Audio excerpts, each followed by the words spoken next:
All right, ladies and gentlemen, traders, welcome back to another Relentless recap. So now, first question, hey RT, why is this recap being recorded at 8:30 p.m. market time when the day is pretty much done?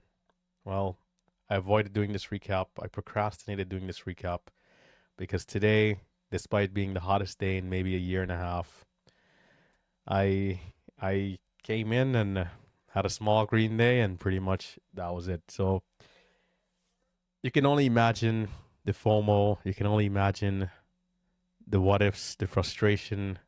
Obviously, it's been a pretty slow last year. And so finally getting back on track and just trying to stack some green days.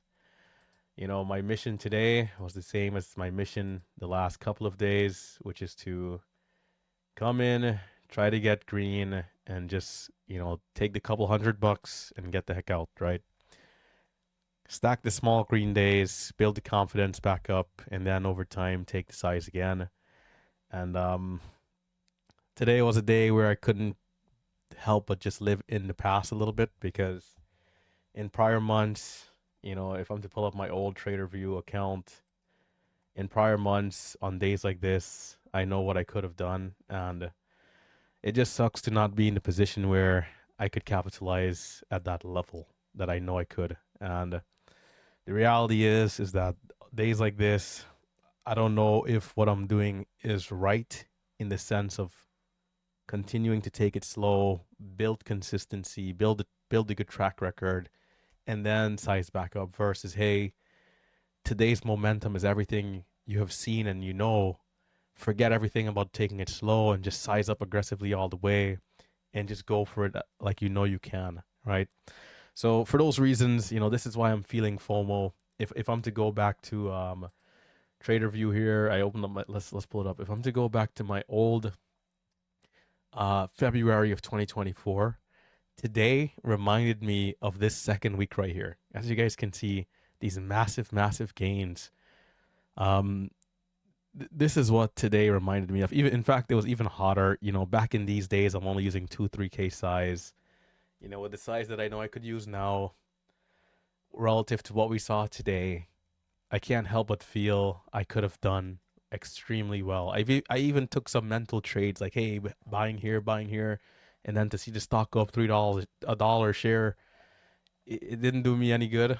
Um, so this, even though I'm a mentor here, it's one of those situations for me where I'm in a bit of uncharted territory because it's a little new for me to be trading this long, but then also in a place where I'm trying to rebuild, and I'm not as nearly, not even close to being as aggressive as I could be, or not even as aggressive as I was. So just a tough one to get into some of the charts. I mean, we had a stock go up like 3,000% today. INHD, let's pull it up.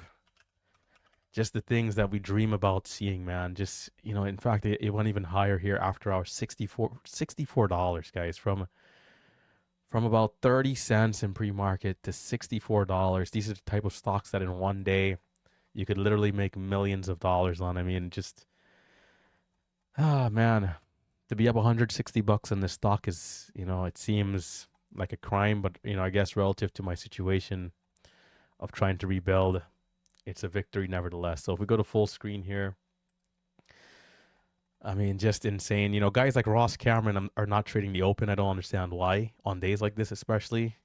I mean, at that high level, man, I wonder like what a guy like that could have done too. I'll show you guys some of the P&L in our chat room because we did have a couple people do some amazing numbers. But yeah, for the technicals, again, we started about 50 cents or whatever really early, or let's say a dollar actually. I think the day before it might have been a little cheaper, but this thing got halted up at 144, resumed higher, and when I saw it here early, I'm like, there's no way I'm touching this stock. I think it was like a Chinese or Hong Kong stock with no news. There's like, I'm like, hey, this thing has the recipe to pump and then dump. But it ended up being the stock that held up, and it had, everything we would need in terms of a hot stock, right? The price range was good, the volume was good, and so ultimately I did say, hey, you know what? I got to give this thing a stab. And it's worth mentioning pre-market, I was green like $600 at my highs. and I gave back a little. I think into the open I'm green 400, and then after the open I actually lost money. I think in the first 30 minutes I was like only green $100. So because of that I was on a bit of a short fuse, which is why I kind of ended the live stream so early. Bit of a rage quit, in fact. But I was still here. Like I cooled off after like 5 minutes, and I was still here. And at a certain point, I'm like, bro, I have to trade this thing. Like I cannot be here and not try to trade it. But I didn't size up. I didn't go crazy.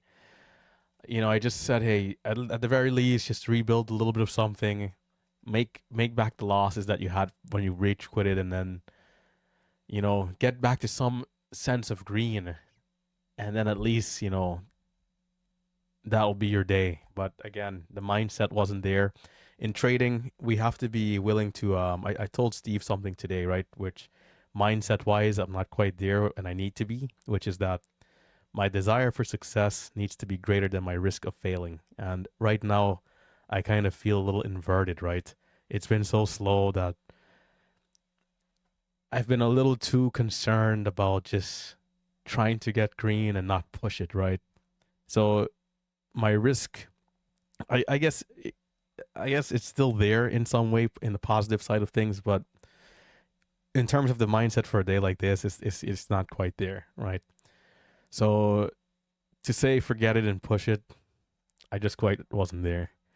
But yeah, this thing just kept going. I mean, this move here, this is what convinced me to come back.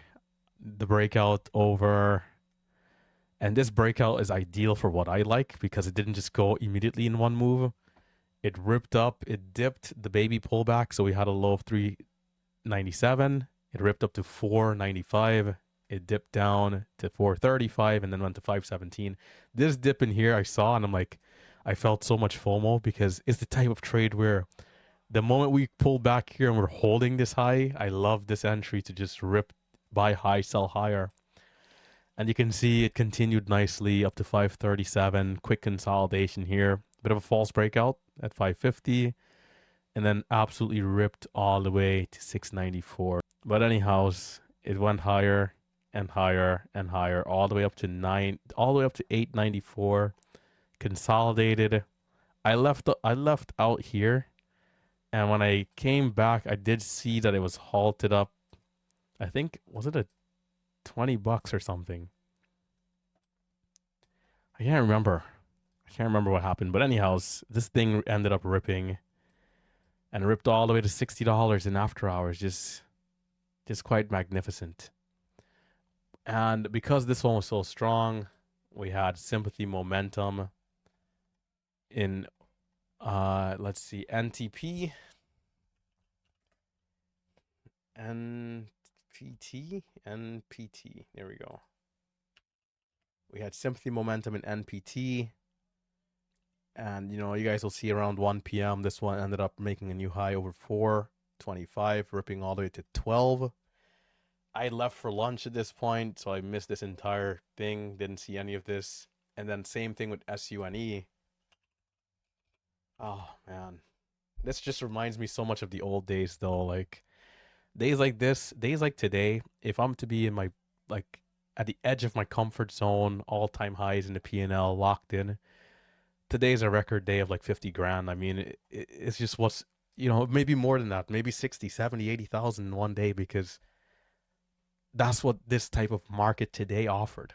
Instead being up just a couple $100 just feels it almost feels like nothing. That's kind of the feeling. But obviously, digging deep, reminding myself of where I am, where I'm going, and that those days are still there to come. So it's gonna take some patience and some more work, but it's definitely there. And shout out to everyone who did well in the chat room.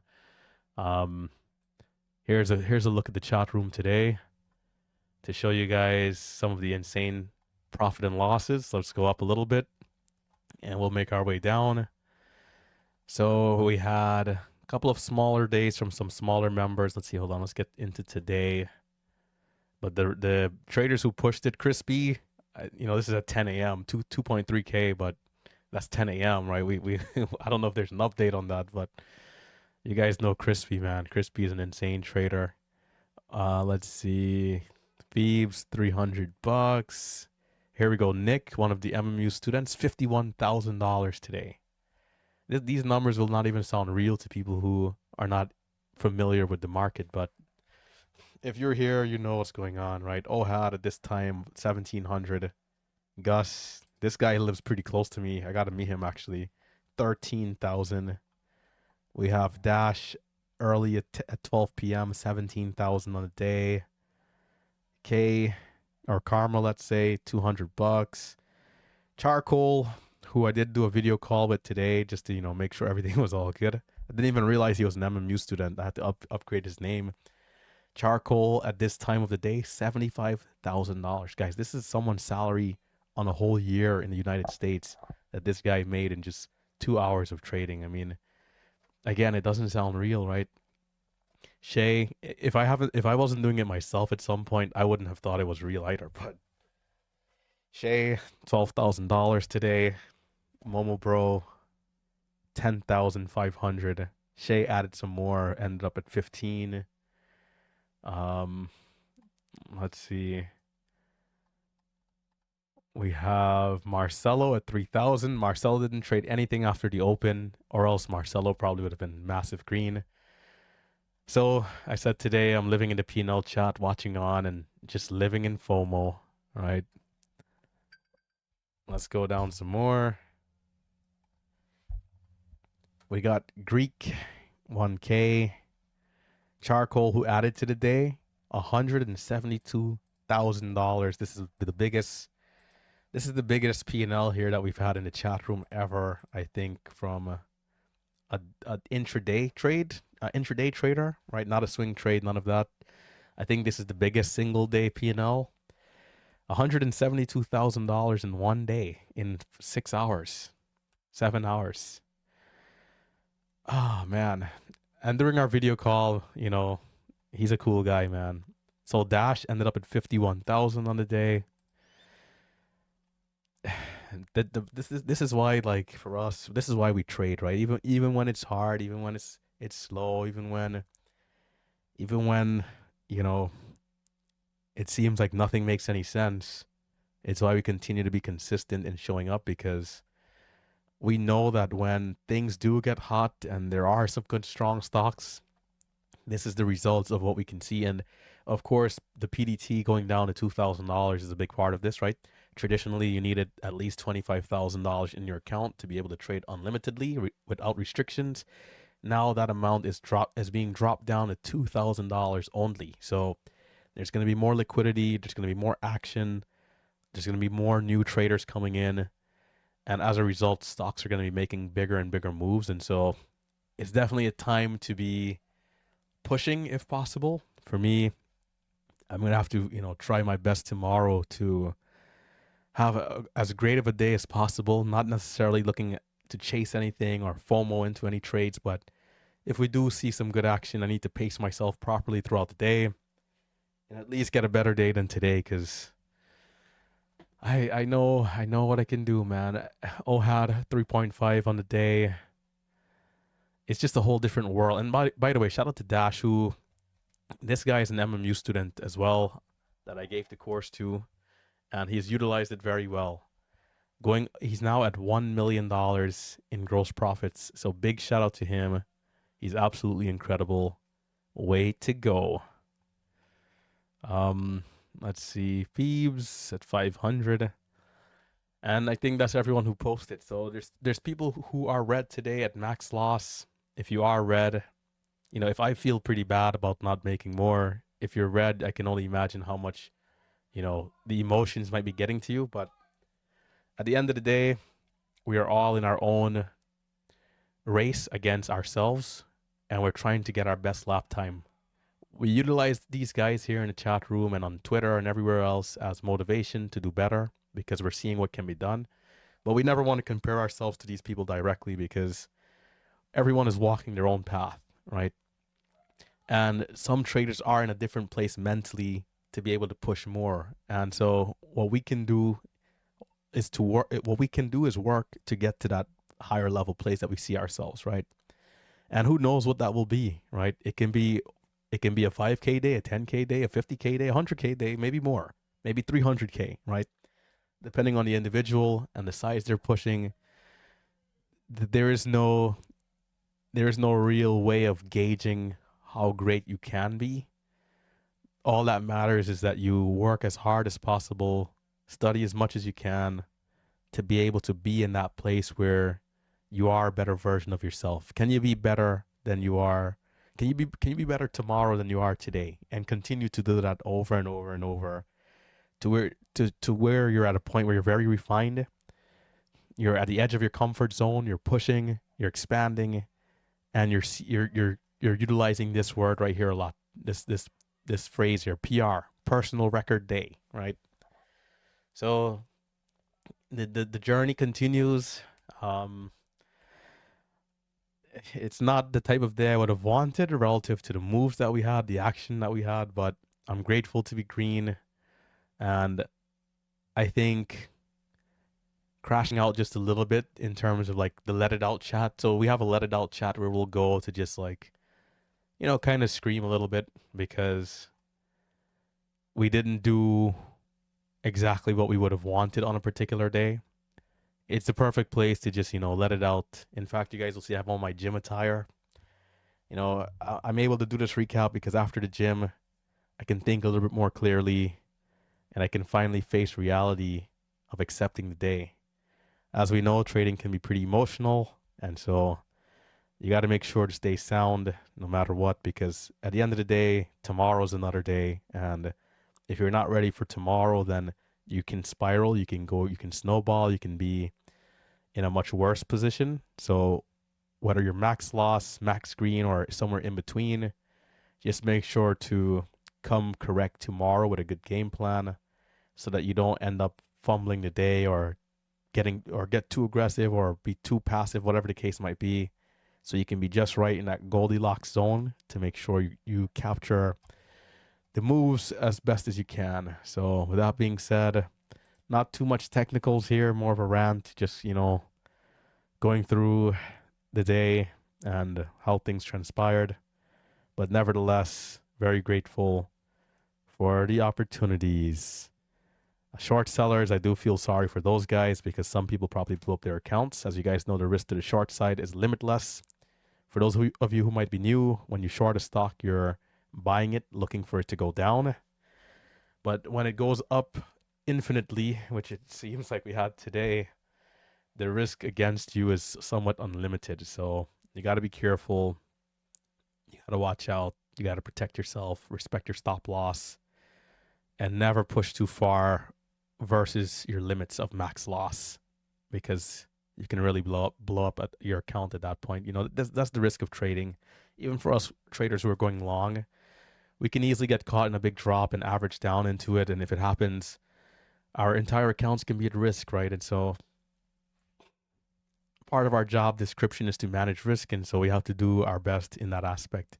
So when your accounts are getting big, these guys who had these massive days today, I would definitely recommend diversifying your accounts, whether it's multiple accounts, savings accounts, swing trading accounts, different brokerage accounts. Don't keep it all in one account just in case of the event of something catastrophic happening. For those of us who manage risk well, we don't really think about that too much, but it's still good to do just because, protect yourself in every way possible. But yeah, this is where the rant is going to end. What a sensational day here for small caps, for traders going long and maybe short as well, because these stocks will come back down. We're very grateful to see this type of opportunity. So tomorrow we're going to aim to be a little bit better, and hopefully we can get another nice day. It's been RT, and I'll catch you guys in the next one. Hit the thumbs up, subscribe to the channel. Stay safe, stay green.